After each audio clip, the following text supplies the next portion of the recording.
If you grew up in the 80s and loved spending your weekends at the movies, you probably remember how decade-defining stars like Tom Hanks, Michael J. Fox, Eddie Murphy, and many others created unforgettable scenes wearing sneakers that eventually became part of pop culture history.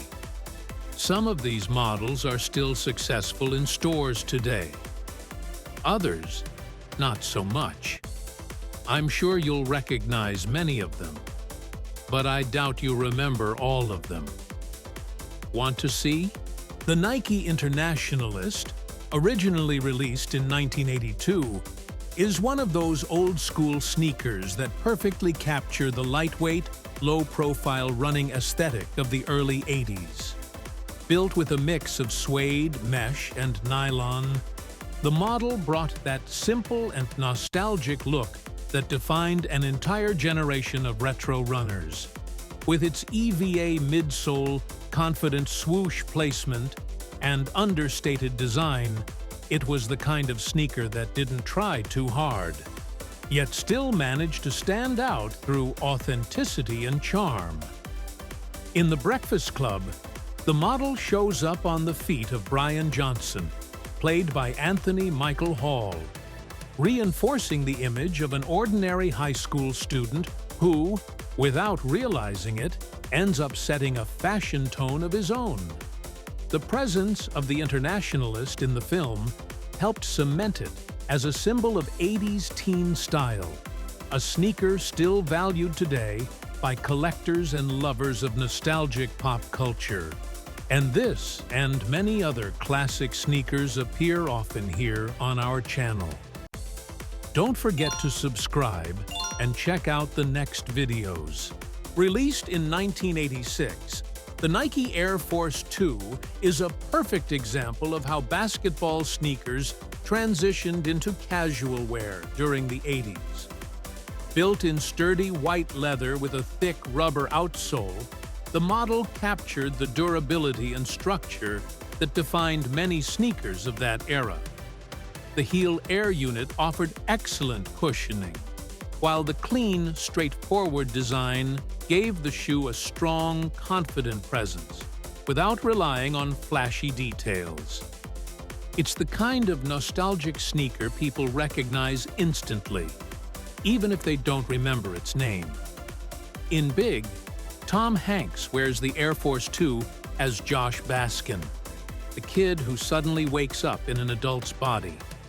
The sneaker becomes part of his innocent and spontaneous look, emphasizing the contrast between his adult appearance and childlike behavior. The famous floor piano scene, one of the most memorable moments of the 80s cinema, helped immortalize the Air Force 2 and turn it into a beloved model among collectors. Even today, the sneaker carries that nostalgic charm of a simpler and more playful time. Released in 1984, the Nike Air Force 1 Skyforce High embodies the era when basketball sneakers were tall, rugged, and built for adventure. With a solid high-top shape, reinforced construction, and the comfort of Nike Air cushioning, the model delivered exactly the bold, nostalgic look associated with 80s sportswear. Its color combinations, including the blue and yellow pair seen at the time, gave the shoe a vibrant personality that matched the energetic teenage style of the decade. In The Goonies, the Skyforce High is worn by Data, played by Ke Huy Quan, the young inventor who always had a gadget ready to save the group. The sneaker even steals the spotlight in one of the film's funniest and most memorable moments. Data uses the heel of the shoe to release an oil slick that sends the villains slipping and sliding in a scene worthy of a pint-sized James Bond.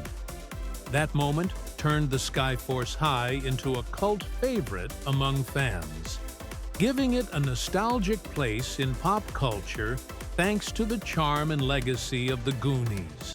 Released in 1984, The Adidas Tournée perfectly reflects the sporty, straightforward aesthetic of 80s basketball sneakers.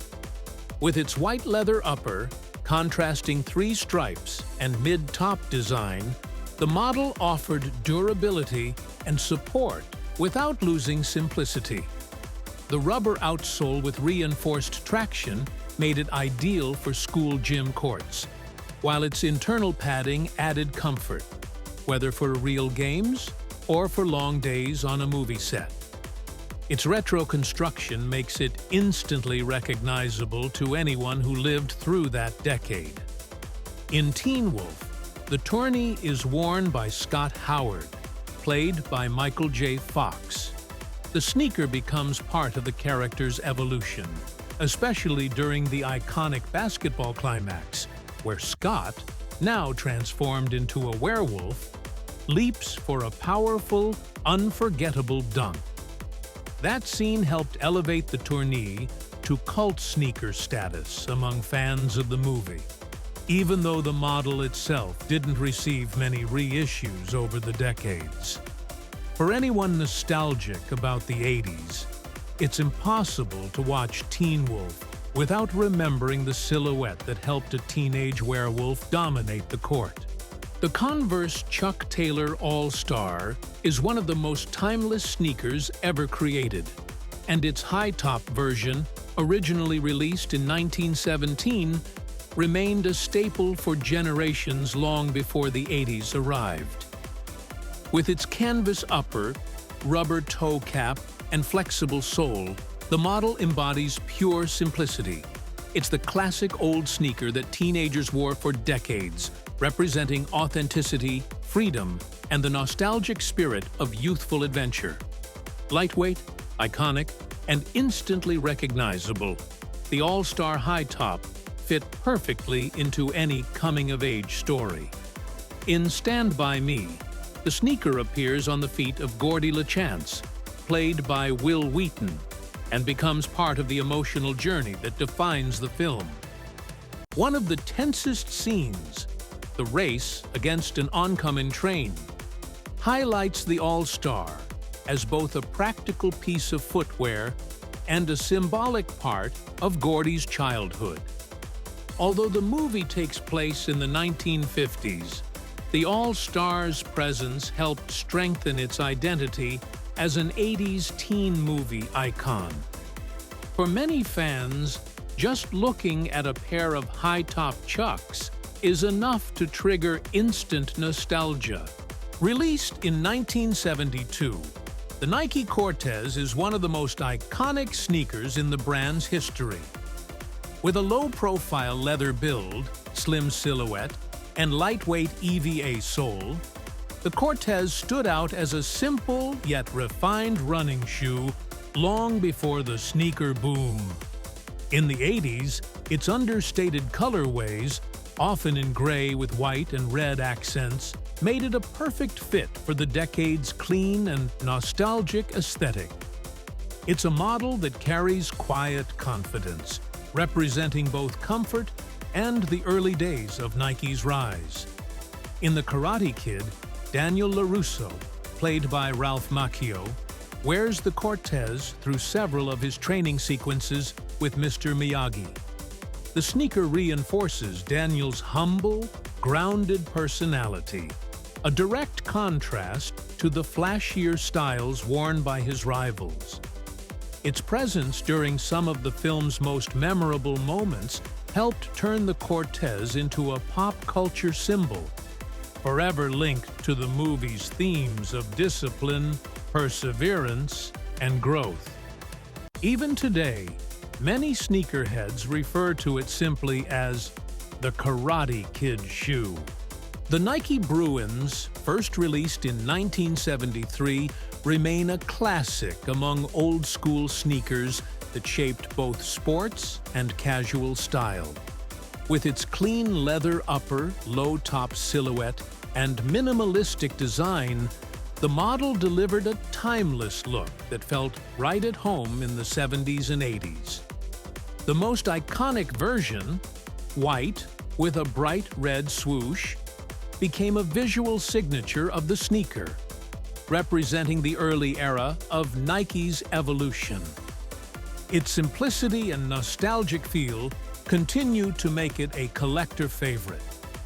In Back to the Future, Marty McFly, played by Michael J. Fox, wears the Bruins throughout several key scenes. The sneakers help define Marty's image as the quintessential American teenager. Practical, relatable, and effortlessly cool. While the futuristic Air Mag dominates the sequel, it's the Bruins that ground Marty in the real world of high school life. The skateboarding, the run-ins with bullies, and the everyday charm that made him so iconic. For fans of the franchise, the Bruins remain a nostalgic reminder of the character's most authentic moments. The Vans checkerboard slip-on is one of the most emblematic sneakers of California's youth culture in the early 80s. With its lightweight canvas build, laceless construction, and instantly recognizable black and white checkerboard pattern, the shoe captured the carefree spirit of skateboarding, surfing, and after-school hangouts. Comfortable, practical, and full of personality, the slip-on became a nostalgic icon long before the sneaker world exploded into limited releases and collaborations. In Fast Times at Ridgemont High, the sneaker is immortalized by Jeff Spicoli, played by Sean Penn, the ultimate laid-back surfer kid. The slip-on appears prominently in posters, promo materials, and countless stills from the movie, helping define an entire fashion aesthetic associated with teen rebellion and beach-town cool. For many fans, the checkerboard pattern immediately brings back memories of Spicoli's carefree attitude and the unforgettable vibe of 80s teen cinema. The Adidas Country, first released in 1973, is a standout model from the era when running shoes began blending into everyday street fashion. With its white leather upper, reinforced T-toe construction, and suede heel accents, the Country delivered a simple yet elegant silhouette. The green 3 stripes added the perfect nostalgic contrast, making the sneaker both functional and stylish. Originally designed for trail running, it eventually became a go-to option for casual wear, thanks to its comfort and versatility. In Beverly Hills Cop, Eddie Murphy, as Axel Foley, wears the Country so naturally that the sneaker becomes part of his on-screen identity. It appears in multiple iconic scenes and even on the movie's poster, cementing its place in pop culture memory.